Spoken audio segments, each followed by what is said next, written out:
Alors on continue, une nouvelle classe que vous ne connaissez pas, ce qu'on appelle les antiarythmiques par augmentation de la durée des périodes réfractaires, surtout pour les cellules à réponse rapide. Et là, ce qu'on va bloquer, ce sont des courants potassiques. Et donc, retenez IK1 si vous n'en avez qu'un à retenir. On ne va pas vous rendre la pharmacologie trop compliquée.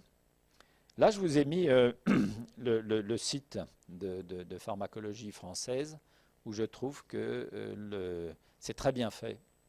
Le cours sur les antiarythmiques est très bien fait. Donc, vous tapez www et vous le trouverez.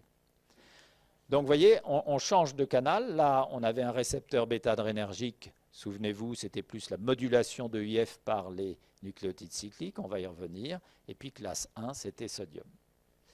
Alors, IK1, où est IK1 IK1, c'est essentiellement un courant dans la phase 4 de ces cellules à réponse rapide, les myocytes, les fibres de Purkinje, et qui vont intervenir en particulier quand il y a des lésions, de l'ischémie, de l'œdème, du post-infarctus, avec ce qu'on appelle des dépolarisations, la phase de dépolarisation diastolique lente, qui va recréer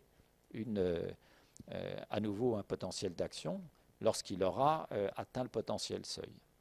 Et on garde ici toujours les courants. Alors, il y a un petit overshoot avec un courant potassique. Ce n'est pas tellement ça qui nous intéresse.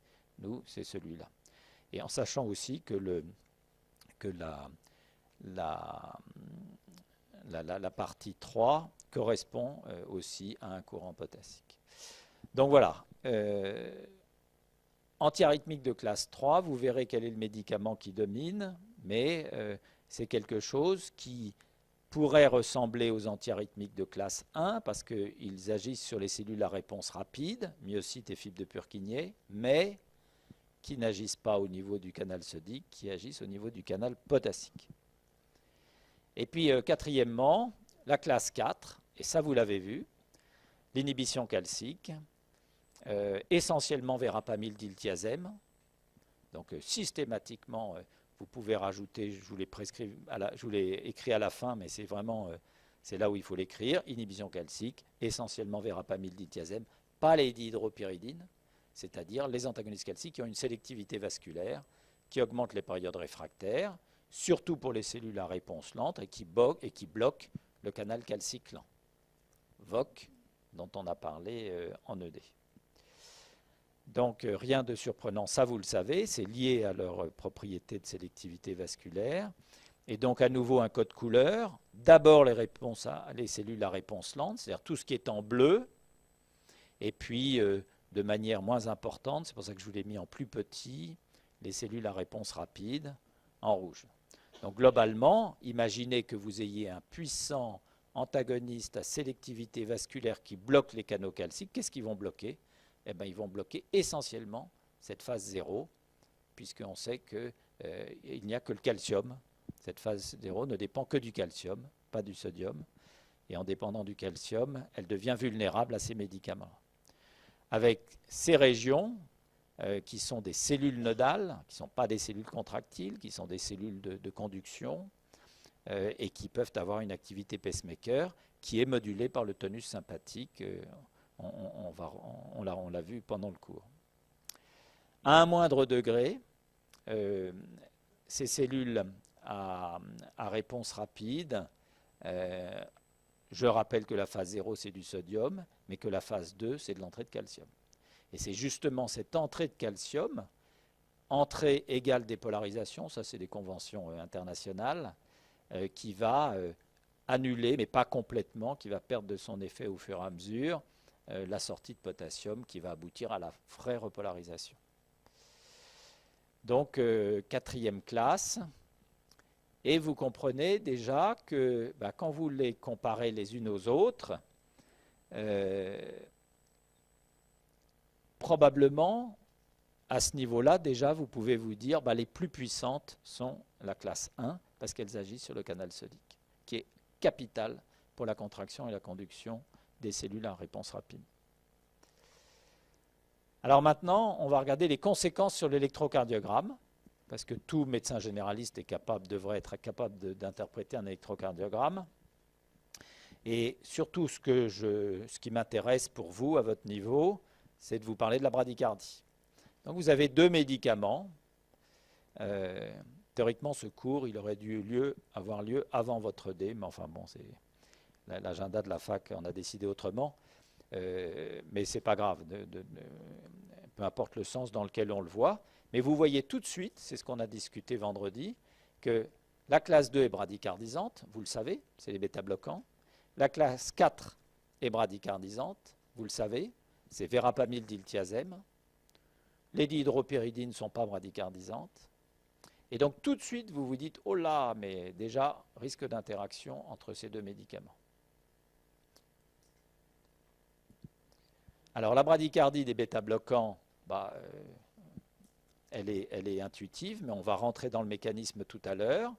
Le tonus sympathique qui libère de la noradrénaline, qui agit sur son récepteur bêta-1 adrénergique du tissu myocardique et en particulier du nœud sinusal, va déclencher un potentiel d'action au travers de l'activité pacemaker et rythmer la fréquence cardiaque.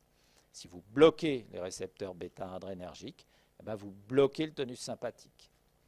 Et le tonus vagal se manifeste, acétylcholine, le neurotransmetteur, et donc le cœur se ralentit. Donc bradycardie. Ah pardon, là j'aurais dû écrire bradycardie des bêta-bloquants et des antagonistes calciques. Bradycardie des bêta-bloquants, partie gauche, bradycardie des antagonistes calciques, partie droite. Partie droite, pourquoi? Pour les raisons dont je vous ai parlé tout à l'heure, potentiel triangulaire, dépendance du calcium. C'est lui la réponse lente. Donc, vous voyez, au fur et à mesure, je vous donne les petites clés pour comprendre. 1, les classifications en 4. 2, cellules rapides ou cellules lentes. Alors maintenant, les effets indésirables. Et la première chose qu'on va voir avec ces antiarythmiques de classe 1, c'est l'arythmogénicité. Voilà. Comprendre que les antiarythmiques peuvent générer de l'arythmie, essentiellement par... Donc cette arythmogénicité peut entraîner des tachycardies, peut entraîner des flotteurs, mais elle n'entraînera jamais de torsade de pointe. La seule catégorie qui entraîne des torsades de pointe, c'est la classe 3. Mais ça, on va y arriver dans un instant. Donc retenez, ça n'entraîne pas de torsade de pointe. Déjà, parce que la torsade de pointe, c'est l'équivalent d'une tachycardie ventriculaire. C'est catastrophique. Donc des tachycardies, des flotteurs. Et quel est le mécanisme? Le mécanisme, c'est essentiellement lié au ralentissement de la vitesse de conduction. Donc là, je vous l'ai écrit plutôt que de vous en mettre un schéma pour que ce soit clair, que vous envisagiez plusieurs schémas possibles. Mais globalement, vous voyez, on parlait d'un circuit de réentrée tout à l'heure. Eh bien, on ralentit la vitesse de conduction. Eh bien, on ralentit la vitesse à partir avec laquelle la zone de bloc peut sortir de sa propriété de bloc, par exemple unidirectionnelle, et donc pérennisation d'un circuit de réentrée qui atteint sa zone de bloc après qu'elle soit sortie de la période réfractaire. Deuxième possibilité, l'étage supraventriculaire. Alors l'étage supraventriculaire, vous pouvez avoir un flotteur, mais souvenez-vous, un flotteur, c'est quand même des contractions de l'oreillette qui sont trop rapides et il faut que ça passe le niveau jonctionnel et puis que ça aille au ventricule. En général, ça passe une fois sur 2, une fois sur 3. Une fois sur 3, c'est bien, parce que si votre flotteur est à 140, à 160, c'est 4 x 4, 16, 3, enfin, mais aux alentours de 50-60. Et en revanche, si il se transmet plus souvent, eh bien, ça sera 80 par minute. Et si le flotteur est à 200, ça sera du 100 par minute, etc. Donc la transmission sera d'autant plus rapide que l'antiarythmique aura accéléré la transmission au ventricule. Et encore une fois, ça n'est pas bon parce qu'un ventricule ne peut pas se remplir de manière trop rapide. Donc voilà pour les propriétés arythmogéniques. Et je reviens à mon petit tableau. Souvenez-vous, je vous ai dit, inotrope négatif. Inotrope négatif parce que bloqueur de sodium. Ce sont les plus puissants inotropes négatifs, les bloqueurs de l'entrée de sodium. Et puis bien entendu, des blocs de conduction ischien ou intraventriculaire, donc un élargissement du QRS, pareil, hein, le faisceau de His Purkinje, c'est très dépendant du sodium, vous bloquez le sodium. Il y a deux propriétés majeures ici qui sont inotropisme et dromotropisme, c'est-à-dire conduction et contraction. Et puis en plus, un peu de dysfonction sinusale. Mais retenez que ce sont d'abord les plus arythmogènes et qu'ils sont associés à de l'inotropisme négatif. Si vous mettez le sodium derrière ça, vous avez bien compris. Et maintenant, on va passer à la rythmogénicité des médicaments dits de classe 3. Alors ça, je vous l'ai un peu expliqué, en fait. Hein, on l'a vu dans les premières diapositives, mécanisme 2, post-potentiel.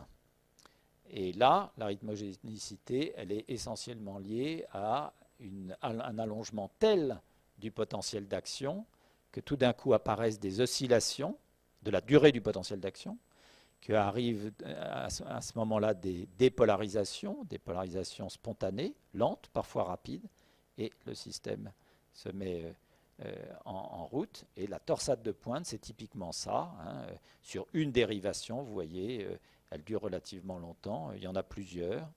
Et on l'appelle torsade de pointe tout simplement parce que c'est un système qui tourne dans le ventricule. Et si vous mettez une électrode à un moment, eh bien, le courant va s'éloigner et se rapprocher, et ce qui va donner ce côté de torsade, petite amplitude, grande amplitude, etc. Et puis tout d'un coup, pof, ça y est, ça revient, et voilà, vous avez un rythme sinusal, mais entre-temps, le patient, à mon avis, n'allait pas forcément bien. Donc, allez, ne retenez pas plus que ça, torsade de pointe égale classe 3. Voilà. Et égale en fait certains médicaments de classe 3.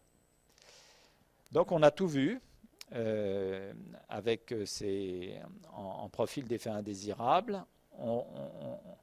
La classe 2, alors oui, voilà, je vais revenir là. La classe 2, bradycardie, bloc auriculo-ventriculaire, on le sait par définition. Inotropisme négatif par définition, blocage des récepteurs bêta-adrénergiques qui médient l'inotropisme. Et puis la classe 4, inotropisme négatif, on le sait, verapamil-diltiazem, bradycardie et bloc auriculo-ventriculaire. Voilà, exactement la même chose pour la classe 2, pour la classe 4. Mais là, il n'y a pas d'arythmogénicité. Donc quand vous voyez, on va voir les médicaments, mais quand vous voyez un patient qui est sous bêta-bloquant pour des troubles du rythme, sous antagoniste calcique pour les troubles du rythme, déjà vous comprenez qu'il n'a pas une symptomatologie majeure, puisqu'on n'est pas obligé de passer à la classe 1 et à la classe 3, et surtout que vous n'aurez pas à redouter la rythmogénicité.